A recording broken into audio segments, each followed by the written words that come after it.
ان الذین کفروا. اب کافروں کی مطلب جو متقی نہیں ہے ان کا ذکر ہو. کافر ہوتے کون ہیں؟ کافر انکار کرنے والے. کس چیز کا؟ اللہ کا.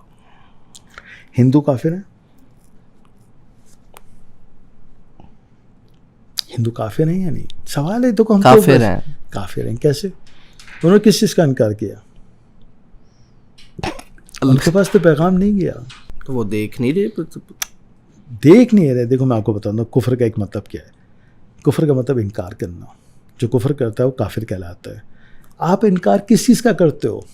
حمزہ اللہ کا. جی نہیں حمزہ نہیں. حمزہ میں کتاب لے کر کتاب ہے آپ کہتا میں نہیں مان رہا تو آپ نے انکار. میں کوئی چیز دکھائی تو آپ نے انکار کیا نا. اچھا تو کافر وہ ہے جو انکار کرتا ہے. کافر وہ ہے جو پردہ ڈال دیتا ہے چھپا لیتا ہے. یا کافر وہ جو لاپرواہی کرتا ہے. اب مجھے بتاؤ انکار پردہ اور لاپرواہی مسلمان نے ڈالی کہ غیر مسلم نے ڈالی؟ میں نے ڈالی تھی حمزہ. میری بات کر رہے ہیں اللہ کہ تم کفر. بھائی مجھے بتا دیا یہ کتاب تمہاری آئی ہے اس پہ شک مت کرنا. میں نے پڑھ لیا ہاں ٹھیک ہے اللہ نہیں کرتا اور شک کر رہا ہوں تو میں انکار کر رہا ہوں. شک کیسے کر؟ عمل نہیں کر رہا دیکھ نہیں رہا. یہ کتاب تو بہت مشکل میں کیسے پڑھ سکتا ہوں.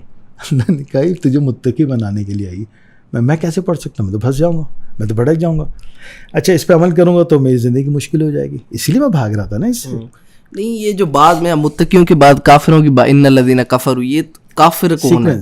سیکوینس. کافر کون ہے؟ جس نے ان 5 آیت سے انکار کیا. جو صلاۃ نہیں قائم کر رہا ٹھیک ہے جو اللہ کے راہ میں خرچ نہیں کر رہا جو اس کتاب پہ ایمان نہیں لاتا وہ کافر ہو جاتا ہے. تو آپ کیا کہہ رہے ہیں ہندو کافر نہیں؟